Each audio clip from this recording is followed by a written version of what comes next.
Hello বন্ধুরা, welcome to my channel. আরও একটি নতুন ভিডিওতে আপনাদেরকে স্বাগত জানাই। বন্ধুরা, এই মুহূর্তে আমি আছি সরলপাড়াতে। সরলপাড়া আসামের কোকরাঝাড় জেলায় অবস্থিত এবং বিলাসীপাড়া থেকে আনুমানিক 90 কিলোমিটার দূরত্বে এর অবস্থান। তো বন্ধুরা, এখানে আমরা মূলত পিকনিকের উদ্দেশ্যে এসেছিলাম। তো এখানে আপনাদেরকে বলে রাখি, ভিডিওটি 2024 সালের জানুয়ারি মাসে ধারণ করা হয়েছিল, যদিও সে সময় এটি ফেসবুকের পাতায় আপলোড করা হয়নি। তো এখন আপনাদের উদ্দেশ্যে আপলোড করতেছি, আপনারা দেখতে থাকেন, আশা করি অনেক ভালো লাগবে। তো আমরা যখন এখানে আসি, মৌসুমটা ছিল শুকনা মৌসুম, অর্থাৎ ড্রাই সিজন, জানুয়ারি মাস যেহেতু। তো তার জন্য এখানে দেখেন নদীতে পানির পরিমাণ অনেকটাই কম। চারিদিকে পাহাড় এবং এই পাহাড়ের মাঝ বরাবর বয়ে গিয়েছে একটি স্বচ্ছ নদী। তো দেখতে পাইতেছেন নদীতে অনেক পাথর রয়েছে।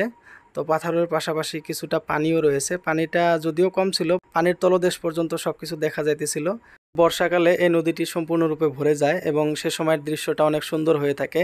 কোনোবা সময় যদি সময় হয় মনসুনে আসার জন্য, সে সময় আসবো ইনশাল্লাহ। আমি এইভাবে সরলপাড়ার পিকনিক স্পটটি ঘুরে ঘুরে দেখতেছিলাম। আমার সাথে আমার ক্যামেরার পিছনে রয়েছে আমার কলিগ প্রতীক সাহা। তো ভিডিওর পাশাপাশি কিছু স্থির চিত্র ধারণ করতেছিলাম পানির মাঝে। অনেকটাই স্বচ্ছ পানি, দেখেন এইভাবে পানি কুলু কুলু ধারায় নিচের দিকে বয়ে যেতেছে, কতটা সুন্দর। এবং পানির তলের পাথরগুলিও স্পষ্টভাবে দেখা যাইতেছে, সোনালি পাথর।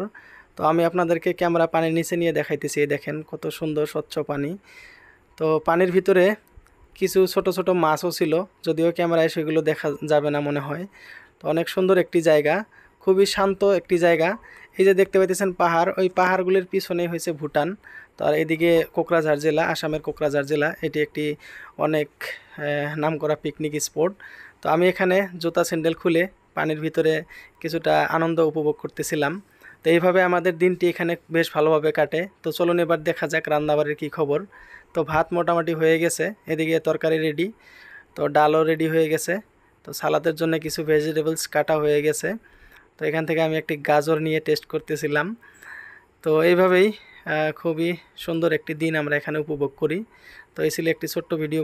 দেখা হবে পরবর্তী কোনো একটি ভিডিওতে। ততক্ষণ পর্যন্ত সবাই ভালো থাকেন, সুস্থ থাকেন। আমার এই পেজটি ফলো শেয়ার দিয়ে পাশে থাকেন। ধন্যবাদ সবাইকে।